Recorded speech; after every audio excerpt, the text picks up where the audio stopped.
What's up, everybody? Thank you for watching the Upside Down Show. I'm calling this one Endgame. For all you nerds out there, I'm thinking we got Thanos to the right. We've got whoever the hell's Joe Biden's supposed to be to the left. Maybe like Spider Man's great grandfather. Either way, this is an epic election. The most dramatic one I've ever been in my life. We have record breaking votes on both sides. Get this. We have Trump has already the most amount of presidential candidate votes for a Republican of all time. More than Nixon, more than Reagan. That's ridiculous. We have Biden already surpassed Obama's 2008 votes with over 70 million right now. They're either approaching 70 million or surpassed 70 million, but they're not over yet either. And only 3 times, get this, only 3 times in a century has an incumbent been beaten. So in the last 100 years, only 3 times has an incumbent been beaten, and this would be the fourth. So that would be monumental for Biden to do. That kind of tells you too how hard it is to actually win against an incumbent. So everybody's coming out crazy on both sides. I swear, this is like the end scene on the end game. And it is a perfectly accurate reflection as well of 2020. It is a shit show. It's chaotic. No one knows what's going on. No one knows what's going to happen. And we all feel screwed. And that's how 2020 has been for me. Trump is lawyering up in Pennsylvania, Georgia, and Michigan, so stay tuned with that. No one really thinks there's going to be anything to come from that, but I think that's sort of his last resort if he feels he's slipping in the polls. And it's coming down to the wire. It's really technically anyone's game, but I would rather be Joe Biden. I'd rather be Joe Biden because of the red mirage. The scenario, if you've never heard of it, it's the idea that most conservatives, they come out in large numbers on election day.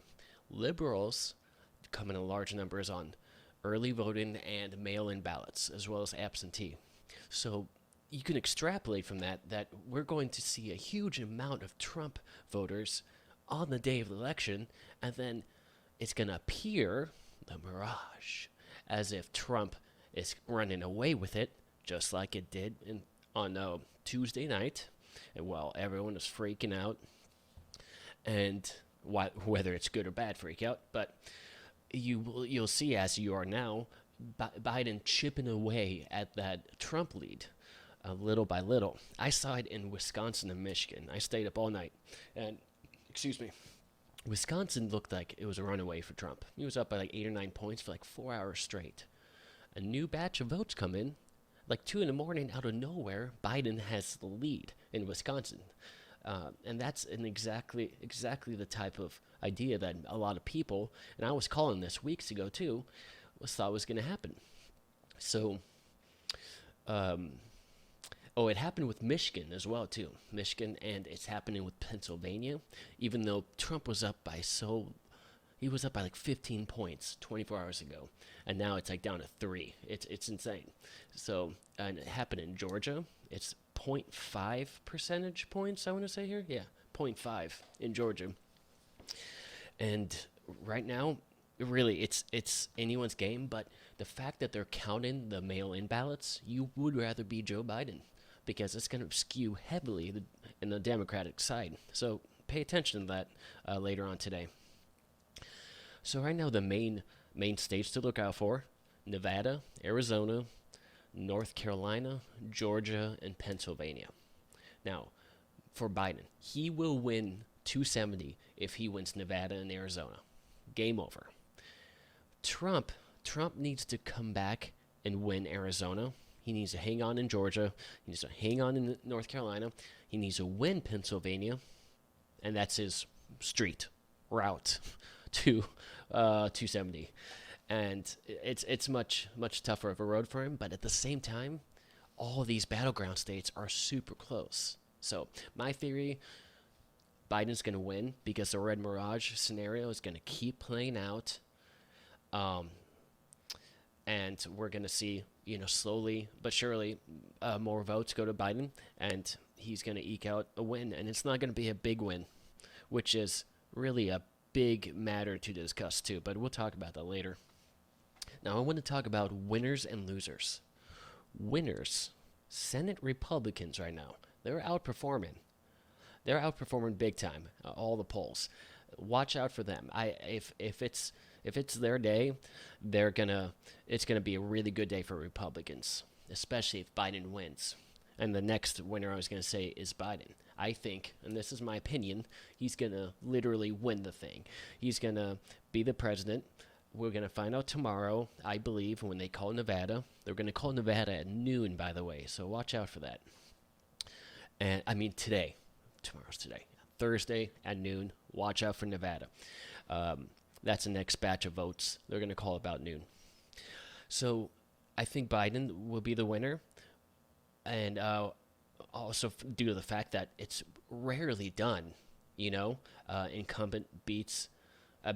someone beats the incumbent.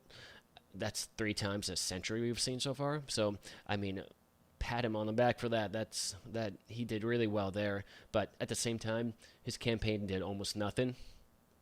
Just to go from a compliment to a criticism, they did nothing. They stayed in his basement like the whole time, and I believe they purposefully hid him from, talking to the media, from debates, from everything, because he is not a good presenter. He has slipped the past year or so. Recently, he slipped. So he was not a strong debater, even though, it's Trump. So it's really hard to tell who's going to be the winner there. Biden was clearly not a strong person you want to present a policy with. Now, Southern Democrats are the other winners, especially with Texas and Georgia. Look out for those in future elections. Texas barely went red. Up to the last second went blue. And then Georgia, it may still go blue. So, good job for Democrats there. The losers, polling and pollsters, my God, they were embarrassingly bad. I even drank some of the Kool-Aid, and now I'm going to take it with a fine grain of salt next time.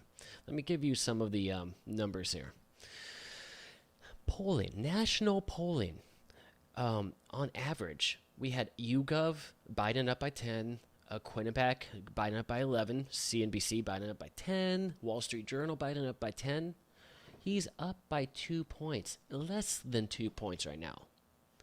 Those are so off, and this was the day before the election, by the way, that they had these polls. And battleground states were not better at all. Real Clear Politics had Trump down in Florida by 9. Trump won by 3. That's a 12-point margin.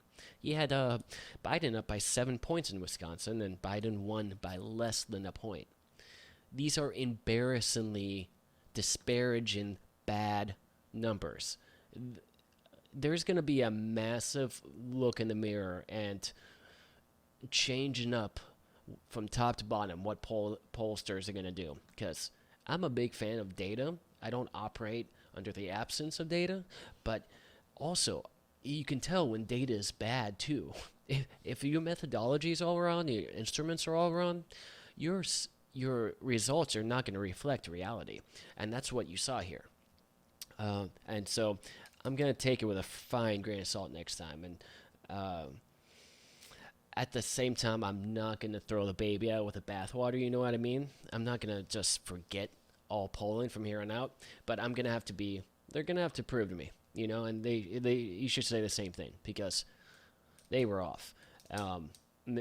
Bad. Not a few points. It was embarrassing how bad they were off. And I'm sorry, I'm on the losers too. So polling, pollsters, bad. Liberal, progressive-minded people are also the losers. I'm projecting here. This guy, I consider myself a progressive if I had to label anything, and it's, I consider this a big loss, because Biden by himself was not going to do much or anything at all.